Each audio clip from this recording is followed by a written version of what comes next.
Alright, so basically what happened was I had to replace this bearing and this bracket. This goes to the clutch fan. It had gone bad and it was making a really loud noise while the car was out and operating. This bearing needs to be pressed out of this bracket. It is friction fitted in there. And to press it out of the back bracket, I have to take this to a shop and have them put it on their press and go in from this side and go right out. And then when the new bearing goes in, it needs to go that way. People say you can do this online with like a makeshift clamp, and you just heat this up till it's like red hot, but this is cast aluminum and you're kind of taking a risk there. So I thought it'd be better to take the whole bracket off. At the end of it, was it better to take the whole bracket off? I don't know, because I had to go through all this and it's a big pain in the butt. Basically what had to happen here was the whole bumper had to come off, and then if I had a condenser, the condenser would have came off. I didn't do that because I don't have a condenser. Then the radiator had to come off.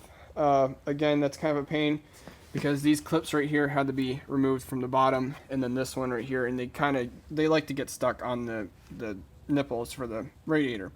And then once that's off, the clutch fan had to come off right here. Here are the four things. These are 5mm hex, I'm pretty sure, and one of these stripped out. I think it might have been this one. No, it was this one. So that had to come off, and then let's see. All right, and then this pulley right here has these little holes in it. Those holes line up eventually with this thing right here, and you got to put a punch through, and then you got to put an 8mm hex through here, and that punch holds that pulley, so that way you can loosen it and get the pulley off of the bearing. All right. So once you get that done, then you got to go down here. You got to take the, where did it go? You got to take the pulleys off of the power steering pump. There are 3 of these. This one right here got stuck. I had to drill it out and hammer in a flathead to get that one off. And then these were stuck to the power steering, so I had to hammer them off. And, well, here it is. Once that was off, I could get to the 3 13mm bolts on the power steering pump. One here, and then on the bottom. You can kind of get to them with the pulley on there, but what I found out is that it's just putting them back on would have been a pain in the dick. You got to take the pulley off to do this right. There's supposed to be also a 13mm back here. My car didn't have it because the previous owner probably did this before. Also, this is a 13mm right here. You got to take this off, kind of just put it to the side. This is for the cruise control. You can see the vacuum line going up there. And then we also have getting the bracket off. All right, so the bracket, when I was taking it off, the alternator was stuck on it. What happens is it's like a clamp. You can see here, and here, and the bolt's supposed to go through from the front and thread in the back. You can see, you can kind of see it, you can't, but there's threads in the back right here. The previous owners, don't know how they did it this way, but they threaded the bolt through this way and then kept going all the way through and put a nut on this way. Not a problem, you just take the nut off and run the bolt out the back. But if you're running it out the back, it runs square into the dipstick tube just before you get the alternator off. So you can't get the alternator off at all without either shearing that bolt off or taking the whole bracket off. But to get the alternator off, you gotta take these things off. This is the charger, and this is probably for like the RPM or something like that. Anyways, you got your intake up here with everything in there. You can't see those. You can only see them through this little, between these 2 intake headers right here.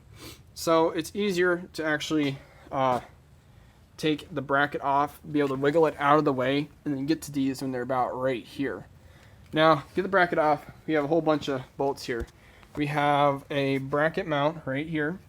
We have mounting bolt, mounting bolt, mounting bolt, mounting bolt, mounting bolt, mounting bolt, and then a 6mm hex, which then goes onto this bracket, which then goes onto the engine right in there.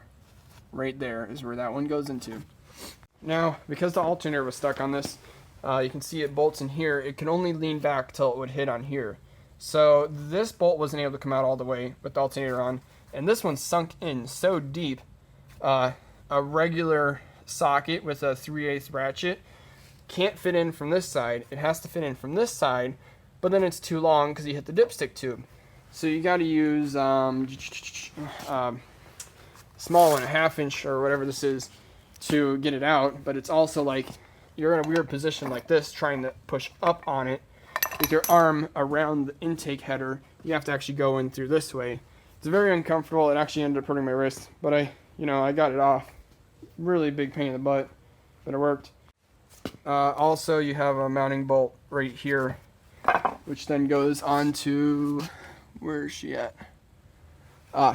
This thing right here, which is actually bent. It's probably gonna end up breaking off, but it goes on that.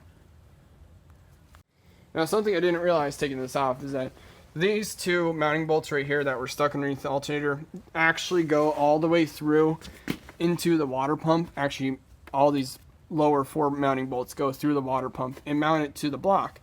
So when I took this off, the water pump kind of de-sealed from the block and leaked all the fluid all over the floor. So I'm going to have to clean that up and reseal that when putting this back on. It's really stupid and kind of a pain in the butt, but welcome to German engineering here. Something else I want you to keep in mind is I've seen other people online say that their bolt also went out the back, and I think it is possible that the previous owner actually had nothing to do with that, and that's how it came from the factory. Kind of makes sense. I don't know, because there's threads in that, but whatever. If you were to have to do an alternator replacement on the roadside, it just wouldn't happen, because that bolt it hits the dipstick tube. You just can't get it out. I think that's a really bad design. You can't, if this bearing goes or anything like that, you got to take the whole freaking bracket out. Also, you could have put this in the service position to get all this stuff out. I opted not to. It's a lot easier working on it like this. I have put this in service position before, so I know how to do it, but, kind of screw that. I want to have access to what I'm working on.